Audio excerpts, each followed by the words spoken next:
The wind howled through the mountains like a beast in mourning, clawing at the edges of the world with icy talons. The old cabin shuddered under its fury, groaning with the weary voice of time and decay. Inside, 3 strangers huddled against the cold, their breaths clouding the air like ghosts of unspoken fears. The woman's whisper broke the silence. Barely more than a breath, we might not make it through the night. Her eyes, dark and wounded, locked with the man's eyes that had seen too much loss to surrender now. I'm not losing anyone else to the snow, he said, his voice quiet but unyielding, like steel tempered by grief. Hours earlier, an aging pickup truck crawled along a winding mountain road, its tires crunching over the first fragile dusting of snow. Behind the wheel sat Wesley Grantrucket, hollow-eyed and quiet, the kind of man who carried his wounds like armor.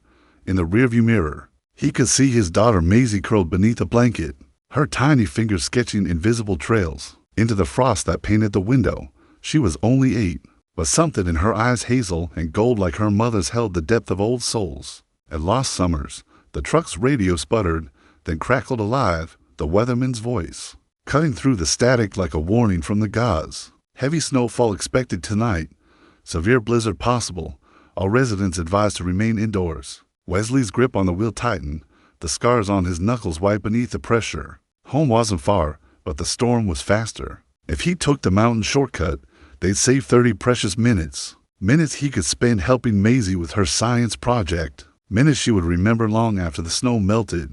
Dad, Maisie's voice rose from the back seat, quiet but certain. Do you think we'll make it home before the big snow comes? Wesley glanced at her in the mirror, meeting those 2 wise eyes. Sure thing, Maze, he lied gently, forcing a smile that didn't reach his eyes. This old truck's been through worse. He didn't say what that worse was. Didn't say that the last time the weather turned like this, her mother never made it home. That black ice and a whisper of fate had stolen her warmth on. A night not so different from this one. Close your eyes for a bit, he said softly. I'll wake you when we're home. As the first thick snowflakes danced across the windshield, Wesley switched on the high beams and drove deeper into the belly of the storm. 20 miles away and heading in the opposite direction, Vivienne, Black gripped the steering wheel of her sleek Jaguar, her jaw clenched with more than just frustration. The snow smeared the windshield like a painter gone mad, and the wipers struggled against it. Through the Bluetooth speakers, her assistant's voice buzzed with panic. Double quotes, Ms. Black. The board is asking where you are. The galley can't start without you. I don't care how it looks. Thomas, she snapped, her voice honed sharp from years of boardrooms and betrayal. Tell them I had an emergency. I'm not sitting through for more hours of hollow praise and champagne lies. She ended the call with a jab at the screen, the silence afterward louder than any storm. It should have been a night of glory. 10 years that she built Black Innovations from nothing, a titan in heels and vision. But all she could think about was the empty seat beside her mother's grave, the unopened card from the father who had vanished when they needed him most. The snow swallowed the road like grief, thick and blinding. Back in Wesley's truck, the radio had long given up the fight. Snow blurred the world into white oblivion. Dad, Maisie whispered, her worry finally cracking through. It's getting worse. I know, sweetheart, he murmured, though the truth tightened like a fist around his chest. The tire slipped just a shiver, but enough to remind him how thin the line was between safety and sorrow. Close your eyes. Baby, we'll be home soon. His old rescue instinct stirred to life. Assess, adapt, stay calm. Maisie's breathing slowed in the back seat. She slept, trusting her father as only a child could. But around the next bend, nature claimed its next victim. Vivienne fought the wheel as the wind struck like a sledgehammer. The Jaguar, all power and pride, skidded on the ice, pirouetting through the blizzard. Her heart slammed against her ribs. Headlights burst through the snow, then metal screamed. Glass shattered, and the world tipped sideways. Wesley saw the red taillights vanish off the road. Without thinking, he braked hard, the truck fishtailing before finding its grip. Jesus, he muttered, staring at the smoking wreck, half buried in snow down the embankment. He turned to Maisie. Stay in the truck. Someone's hurt. Her eyes flew open, wide and solemn. Are you going to help them like before? Yes, he said simply, reaching for the emergency kit. Lock the doors. Only open them for me if I'm not back. In 15 minutes, there's a radio in the glove box. Channel 9. The cold hit him like a punch as he stepped into the storm, snow clinging to his beard. the wind trying to knock him off the mountain. He stumbled down the slope to the ruined Jaguar. The woman inside was slumped against the wheel, blood streaking her temple. Wesley's training surged to the surface. "Mom, can you hear me?" he called, brushing snow from her cheek to check her pulse. It was strong, rapid. Her eyes fluttered open gray, storm-touched like the sky, and met his. "Who are you?" she demanded hoarsely. "Wesley Grant. Your car's unstable. We have to move." She flinched, pain flashing through her as she tried to sit up. "I'm fine. I just need to call my assistant. No service up here. We don't have time." He didn't wait. Bracing himself against the door, he yanked with all his strength. Metal screamed, but gave way just enough. He unbuckled her seatbelt and pulled her free. "It'll hurt," he warned, "but it's better than freezing to death." She nodded, teeth clenched. He lifted her carefully, just as they cleared the vehicle. The Jaguar groaned, then slid deeper into the snow. "My daughter's up there," he said as they climbed, "but we can't stay on the road. There's a ranger cabin nearby. That's our best chance." The cabin was a skeleton of shelter, forgotten by time and man. Wesley shoved the door open. Dust and cobwebs greeted them, along with a cold so deep it felt alive. A rusted wood stove, a splintered table, and two moth-eaten chairs stood like sentinels inside. Maisie followed them in, clutching the emergency kit like a talisman. She eyed the stranger with open curiosity. Vivienne stood in the doorway, soaking wet, designer coat limp and ruined, her perfect hair hanging in damp ropes. Her world of glass towers, power, and control was gone now.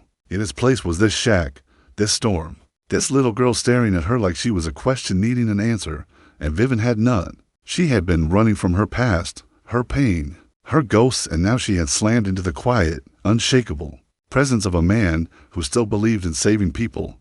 She didn't know it yet, but this storm wasn't just weather. It was a reckoning, and inside that forgotten cabin, beneath the howling wind and flickering firelight, three broken souls, each shaped by different losses, would begin to thaw, not just from the cold, but from everything that had frozen them. Long ago, tonight, they would not be strangers. Tonight, they would survive. And maybe, just maybe, they would begin to heal.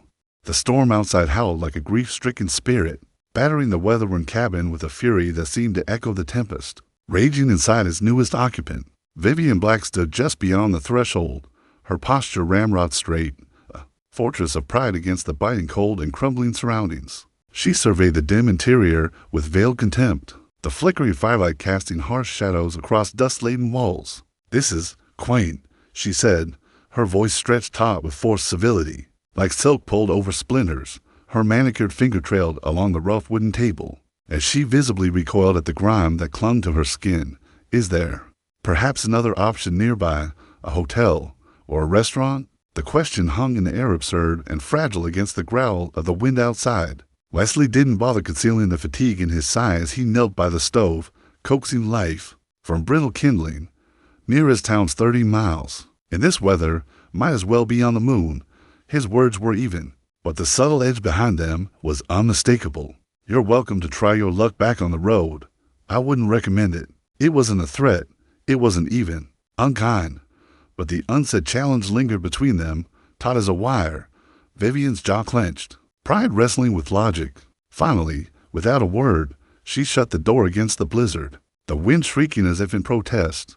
From the shadows, Maisie padded forward, her tiny figure haloed in the flickering light. She extended a small hand toward the unfamiliar woman with the unflinching sincerity of childhood. "I'm Maisie. I'm 8. Did you hurt your head in the crash?" Her eyes flicked to the smear of dried blood on Vivienne's temple, her concern direct and without filter. Vivienne's cool composure cracked for the briefest second, her gaze softening as she took in the child's earnest face. "Vivienne Black," she replied, her voice quieter. "And yes, I suppose I did, but it's nothing serious." She reached out hesitantly, shaking the girl's hand with awkward care, as if unsure how much forced kindness required. A small cough escaped Maisie, delicate but rasping. Vivienne's eyes narrowed, brows knitted with instinctive worry. "Are you cold? You should sit closer to the fire your father is building." Wesley looked up, briefly surprised by the genuine concern in her tone. "She has mild asthma," he explained, pulling an inhaler from his jacket and pressing it gently into Maisie's palm. "Cold air makes it flare up." Vivienne watched silently, her face unreadable then, with almost ceremonial awkwardness. She slipped the silk scarf from around her neck. "This is cashmere," she said, as if needing to justify the offering. "It'll help keep you warm." Maisie's face lit up as she wrapped the luxurious fabric around her shoulders. Like a queen with a stolen crown, outside, the snow piled mercilessly, the windows now thick with white. Inside, the trio gathered near the fire, 3 souls from separate orbits drawn into a fragile, flickering warmth. Vivienne had declined the offer of food-dried jerky from Wesley's emergency kit, her pride intact, though her stomach grumbled in betrayal. Her shoulder throbbed where she'd wrenched it, but she sat rigid, back straight, refusing the comfort of rest. "You should let me look at that cut," Wesley said, breaking the silence. "Head wounds can be tricky." "I'm fine," she replied, too quickly. "I don't need anyone's help." Wesley looked at her, really looked, his eyes the steady blue of frozen lakes. Nobody says that unless they're not really okay. The truth of it hit like a sharp breath in cold air. Vivienne looked away, retreating from his gaze, and turned instead to Maisie. "Does your father always pick up strangers in snowstorms?" Maisie, now arranging tiny pebbles she'd fished from her coat pocket, looked up and smiled. "Dad used to be a rescue worker. He saved a lot of people before Mom died. Now he fixes cars and stuff." The quiet words fell heavy in the space between them, and Wesley's body tensed, as if flinching from an invisible blow. "From rescue to repair," Vivienne murmured. "Quite the shift." Wesley poked the fire, the flames painting his face in warm gold and shadow. "Sometimes the things you're best at become the things you can't bear to do anymore." He didn't elaborate, and Vivienne didn't ask. Some truth sat too deep beneath the skin. The storm outside intensified. Wind climbed through every crevice of the cabin. Wesley secured the windows with broken furniture, his movements efficient, practiced. A small lantern bathed the room in cold light until the flames of the stove became their only anchor against the night. Vivienne, the pretense of indifference slowly eroding, helped him brace the shutters. Their hands brushed just briefly, but the jolt of warmth beneath her skin startled her more than the cold. She withdrew quickly, eyes flicking to Wesley, who had already turned away. "Is it supposed to get this bad?" she asked, unable to mask the rising threat of fear in her voice. "In the mountains," Wesley replied grimly. "Weather here doesn't follow rules. This feels worse than predicted." He glanced at Maisie, who, despite her small frame and evident fatigue, watched them with solemn, unblinking eyes. She had inherited her mother's resilience and her father's quiet heart. "We'll be all right," he said, more for the girl than for himself. "The cabin's held this long. It'll hold a little longer." But the storm wasn't done. As if mocking his words, a furious gust slammed against the structure. The roof groaned like an old tree about to fall, and the lantern gave one final flicker before darkness swallowed them whole. Maisie let out a soft whimper, and Wesley was at her side in a heartbeat, wrapping his arms around her small body. "Dad, are you scared?" she whispered, her voice barely audible over the wind. Wesley paused. Then, gently, he tucked a strand of hair behind her ear and murmured, "Sometimes, yeah, but never when I'm with you, May. You make me brave." In that single, unguarded moment, something shifted in Vivienne. The man before her wasn't just a mechanic or a rescuer. He was a father holding onto the last light in his world. As the flames whispered and shadows danced, Wesley's mind slipped into the past. Another winter, another night, the screech of metal, the spin, the crunch, Sarah's scream, cut short, her blood on his hands. Her last breath in his lap while Maisie slept miraculously untouched. In the back seat, he had done everything right, every protocol, but death had still stolen her. Now, hours later, Vivienne took her silent turn watching over the cabin. Wesley finally allowed himself to drift into restless sleep, curled protectively round Maisie. Through the dim orange glow of dying embers, he observed Vivienne pacing, restlessness written into her every step.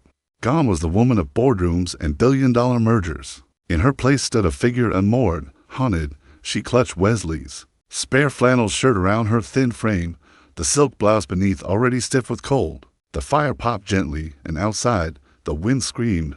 Her thoughts spiraled backward through time. Not to board meetings or stock prices, but to a hospital waiting room on Christmas Eve. Her mother, taken by a sudden aneurysm, her 12-year-old self begging her father to stay. "There are doctors at the hospital," Richard Black had said coldly. "What difference does my presence make?" And then he'd boarded his jet, sealing a merger while his wife died alone. Vivienne had waited, wept, grieved with no arms to hold her, no comfort, no goodbyes. He didn't even come to the funeral. She murmured aloud, unaware she'd spoken, said public grief was unbecoming. Her voice cracked as she hugged herself tighter. I built my company to prove I was better than him, and somewhere along the way, I became him. From the darkness, Wesley's voice drifted toward her, quiet, steady, and almost tender. Becoming your father isn't fate. It's a choice you make every day. Vivienne startled, realizing she wasn't alone in her confession. Embarrassment flushed through her, but it was chased by something else, something quieter. A recognition here, in the ruins of storm and silence. She saw him, and perhaps for the first time, someone finally saw her. In the hush that followed, there was no judgment, just firelight and snow and the fragile, flickering possibility of second chances. I thought you were asleep. Vivienne's voice was soft, barely audible beneath the steady roar of the storm battering the cabin. The wind shrieked like some wounded thing, flinging snow in violent flurries against the frosted windows, a cruel lullaby to the night's endless fury. Wesley stirred, shifting carefully so as not to disturb the little girl curled beside him. He propped himself up on one elbow, casting a glance at the crackling fire. Hard to sleep when the world outside sounds like it's trying to tear itself apart. His voice was rough with exhaustion, but gentle.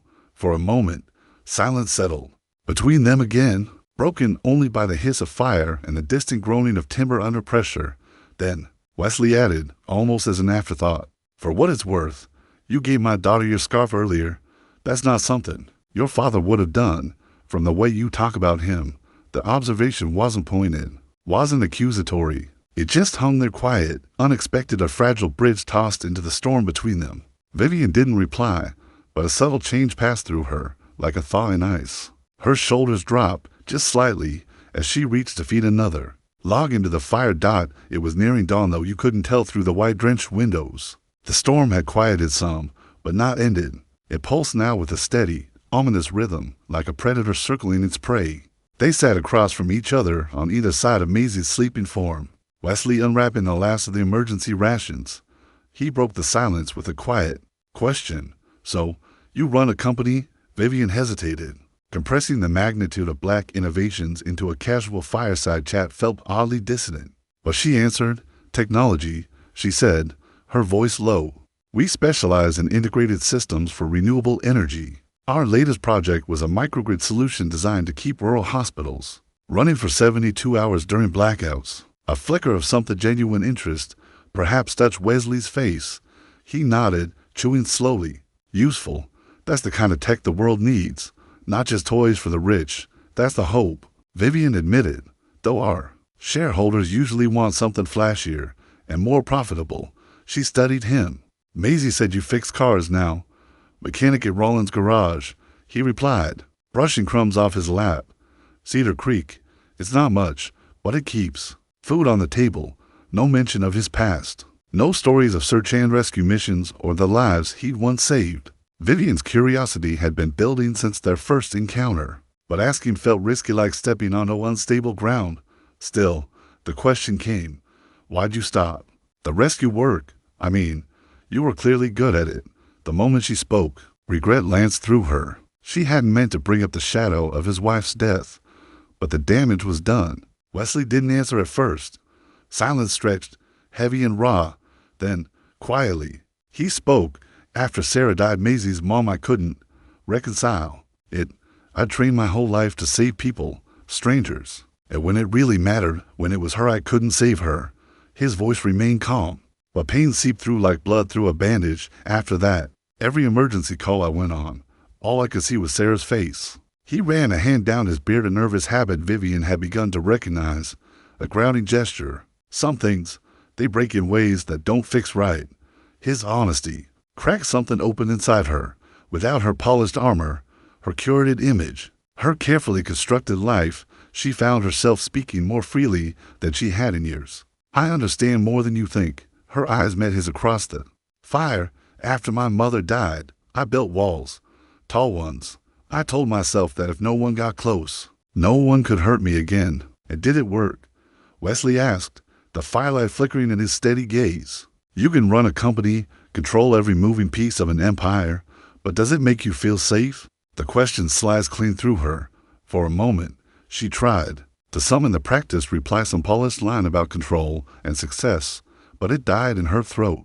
No, she said at last, just one word, but it held 1,000 others: loneliness, exhaustion, grief. The moment between them swelled with unspoken understanding, a fragile truce, a shared vulnerability, then a sound like the earth itself splitting apart, a deafening crack above them. Wesley reacted before thought could form. Instinct surged. He lunged, shielding Maisie with his body just as the roof collapsed. Snow, ice, and timber rained down in a violent avalanche of destruction. The cabin groaned, shuddered in, fell in on itself. Vivienne's scream was lost in the cacophony. They were falling into whiteness, into cold, into chaos. The floor gave way beneath them, and the world dissolved into a disorienting blur of snow and splintered wood. Wesley surfaced first, coughing, heart hammering. He clawed through the snow, found Maisie miraculously unharmed, and pulled her into his arms. "Dad," she sobbed, clutching his neck. "Dad, are you okay?" "I'm fine, sweetheart," he whispered, even as blood trickled down his temple. But Vivienne, where was she? Vivienne, he shouted into the blizzard. A faint moan answered him. He turned, spotting the edge of her coat beneath a broken beam. With one arm around Maisie, he dug with the other until Vivienne's face emerged white as the snow. Her eyes glassy with shock. Her leg twisted horribly, was obviously broken. "Can you move?" She tried. Pain lanced through her and she cried out, biting it back. "Go," she gasped. "Take Maisie. I'll slow you down." Wesley's expression hardened. "Not leaving you. Don't be an idiot," she hissed. "She's your daughter. Save her." But he just shook his head, already scavenging wood and torn fabric to splint her leg. "I've left someone behind before. I'm not doing it again." His voice cracked, the anguish unmistakable. She fell silent, with makeshift bandages and sheer grit. He lifted her in a fireman's carry, gritting his teeth against the weight and cold. "Maisie," he called over his shoulder, "grab my belt. Don't let go, no matter what. Can you do that?" "I can do it," she said, face pale, but eyes fierce. Vivienne protested, but he ignored her. "Watch me," he muttered, and stepped out into the white hell. Time ceased to exist. Each step was agony. The storm bit deep, tearing at their clothes, their skin, their strength. Snow blinded them. Cold clutched at their bones. Wesley stumbled forward, legs burning, lungs heaving. Maisie, small, shivering, clung to his belt. Behind him, Vivienne lay slung over his shoulders, her breath hot against his neck. "We need to stop," she murmured, barely audible. But Wesley said nothing. He couldn't. He had no breath left for words. When Maisie tripped a third time, he knew he had no choice. They needed shelter or they wouldn't survive. He spotted an outcrop of rock. It wasn't much, but it was something. He lowered Vivienne carefully beneath the overhang, then turned to Maisie. Her lips were blue, her eyes dazed. "Come here, honey," he whispered, pulling her against his chest. Vivienne stirred. With shaking hands, she peeled off her designer coat, the last vestige of her carefully constructed life, and held it out to Wesley. "It's waterproof, thermal lining," she said. "You need it." He replied, "She needs it more." Her eyes dared him to argue. Though her body trembled violently, she held nothing back. Wesley took the coat, wrapping Maisie tightly in it, and then threw a break in the storm, a flicker of light. Distant. Maybe headlights, maybe hope. "I saw something," he told Vivienne, keeping his voice low so Maisie wouldn't hear. "Lights. Not far." But in this storm, he didn't finish the sentence. He didn't need to. Vivienne met his gaze, her eyes wide with fear and something else, something that looked like trust. And Wesley broke in once, but unbending, now tightened his grip and stepped once more into the storm dock, carrying them both toward hope, toward redemption, toward the second chance none of them ever expected.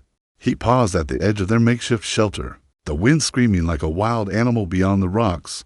Snow fell in thick sheets, an unforgiving curtain between survival and surrender. Wesley's breath came in shallow clouds as he weighed the crushing decision before him. Every second counted. "I could make it there faster alone," he said finally, voice taut with dread and urgency. "Get help. Bring them back for you both." Vivienne's eyes snapped to his, wide and alarmed. "You can't leave Maisie here," she said fiercely. "She needs you." Wesley's jaw clenched. She needs medical attention more, he countered, though the very idea of leaving his daughter if only for a little while cut through him like a jagged knife. The thought hollowed out his chest, each heartbeat a brutal echo of doubt. He glanced down at the child nestled in their shelter, her tiny frame trembling against the cold. I can position her between us, he said, thinking aloud, desperate to rationalize. Use your coat, mine, everything we've got.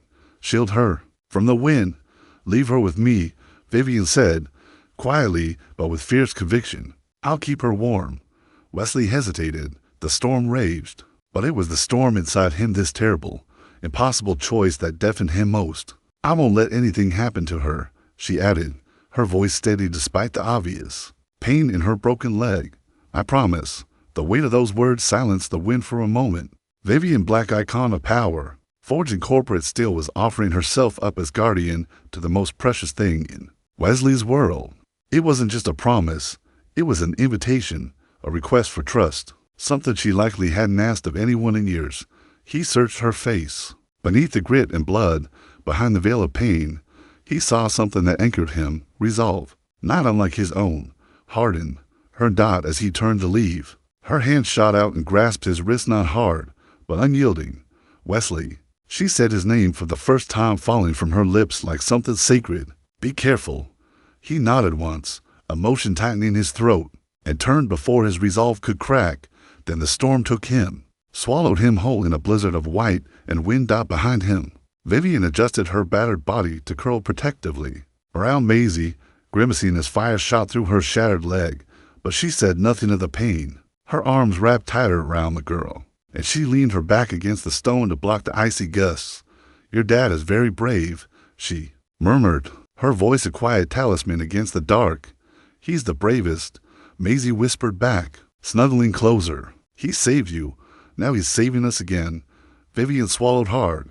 The girl's trust was absolute and terrifying, but she would not let it break. Far ahead, Wesley trudged through the storm like a man possessed, each step an act of defiance. Against the freezing numbness that crept up his limbs, the snow was deep. The wind howled in his ears, and exhaustion stalked him like a wolf. Halfway there, he collapsed to his knees, the snow embracing him with a seductive softness. It would be easy to sleep, so easy, but his trembling hand reached into his pocket, fumbling for the one thing anchoring him to the world. A photograph. Whether worn and creased, it showed Sarah cradling a toddler-sized Maisie, both laughing, alive. The woman he had loved, the child he still lived for. Grief hit him like a flare to the chest, but it was that same grief that hurled him back to his feet. For Sarah, for Maisie, for the second chance he never thought he'd deserve. And then dawn, a pale, glimmering light filtered through the storm, and over the ridge, roaring like salvation itself, came 3 state patrol snowmobiles flanked by an emergency crew and leading them barely recognizable beneath a heavy coat. Face etched with exhaustion, but eyes burning with purpose, was Wesley. They found Vivienne and Maisie where he had left them, huddled and frostbitten, but alive. Vivienne, despite her broken body, had kept her word. She'd used her coat, her arms, her voice, every part of herself to shield Maisie from the deadly cold. She had told stories all night, weaving tales of imaginary boardroom adventures, brave business empires and secret meetings with dragons and investors, doing everything she could to keep the child awake, to keep her alive. Told you'd come back, Wesley rasped as medics descended upon them. Maisie opened bleary eyes and reached for her father's frostbitten hand, her lips tank blue, but smiling faintly. Miss Vivienne didn't let me sleep, even when I really wanted to. 3 weeks later, the world had righted itself. Mostly, the garage was quiet that afternoon. The buzz of engines and the clink of tools, the kind of normal Wesley had grown to treasure. He worked beneath the hood of Mrs. Harkin's ancient Buick, his movements methodical, grounding, then a sound, sleek, expensive. He looked up just as a silver Audi glided into the bay, and from it emerged someone he almost didn't recognize. Vivienne Black, but not the polished executive he had first met. This woman wore jeans, a soft sweater, and her hair in a loose ponytail. Only her elegant camel coat and the quality of her boots hinted at the power she still carried. She walked with a cane now, titanium pins holding her together in places no one could see. In her free hand, she carried a small gift bag adorned with bright cartoon dinosaurs. They locked eyes, and for a moment, silence stood between them like a memory too vivid to speak aloud. "You're walking," Wesley said, setting his tools aside. Vivienne smiled a real smile. "Doctor says I'll ditch the cane in a month." She took a breath, as if steadying herself. "I brought something for Maisie, if that's okay. I never properly thanked you." Her fingers traced the edge of the cane. "For saving my life. Twice." Wesley shook his head. "You kept Maisie alive. That puts us more than even in my book." He wiped his hands on a shop rag, the gesture a nervous echo of hers. "The hospital said you covered the bills. You didn't have to." "I wanted to," she replied simply, "and I set up a college fund for Maisie, in trust, completely separate from me. You can't refuse it, and you don't owe me anything." Wesley opened his mouth, closed it. The honesty disarmed him. He nodded. "She'll be thrilled to see you," he said quietly. "Hasn't stopped talking about Miss Vivienne's stories." Vivienne glanced at her watch. "Would it be all right if I waited for her bus? Coffee's terrible," he offered, "but you're welcome to it. Fair warning though, once Maisie sees you, you might be stuck staying for dinner. She's been asking when we could invite you." Vivienne blinked in surprise. "You discussed inviting me over?" Wesley shrugged, a hint of color creeping beneath his beard. "Seems like the least we could do. Unless CEOs have more pressing things than spaghetti with a mechanic and an 8-year-old. I think I can clear my schedule," she said, her voice light, warm. A school bus groaned to a halt outside. Moments later, Maisie burst through the doors like a whirlwind, backpack bouncing, hair wind-blown. She skidded to a stop, eyes wide. "Miss Vivienne," she cried, launching herself into her arms without hesitation. Vivienne barely had time to react before the girl hugged her tight. Something cracked inside the once guarded woman, and she wrapped her arms around Maisie, her cool exterior giving way to a deeply genuine smile. "I brought you something," Vivienne said, handing over the dinosaur bag. Maisie opened it with delight, pulling out a professional-grade art set and a leather-bound journal. "Dad, look, it's just like real artists use. What do you say, my?" Wesley prompted, though his own eyes were soft. "Thank you, thank you, thank you." She beamed, hugging Vivienne again. Then she looked up. "Can Miss Vivienne come to dinner? Please. I want to show her my room and my science project." "And Turtle?" Vivienne raised an eyebrow. "Stuffed turtle," Wesley explained. "Now her science project assistant." "I already invited Miss Black," he added, meeting Vivienne's eyes. "If she wants to come."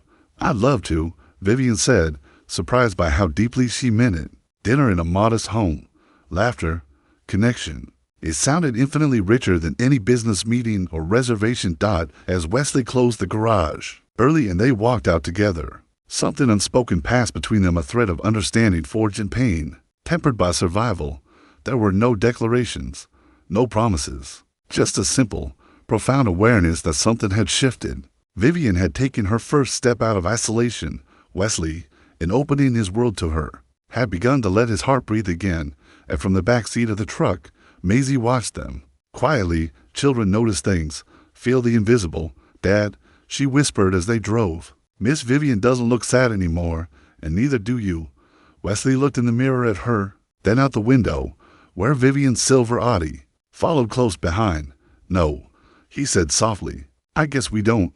And there, in the wake of a storm that nearly stole their lives, to people who had built entire fortresses around their wounds, discovered a simple truth. Sometimes healing doesn't begin when the storm ends. It begins when you find someone willing to weather it with you.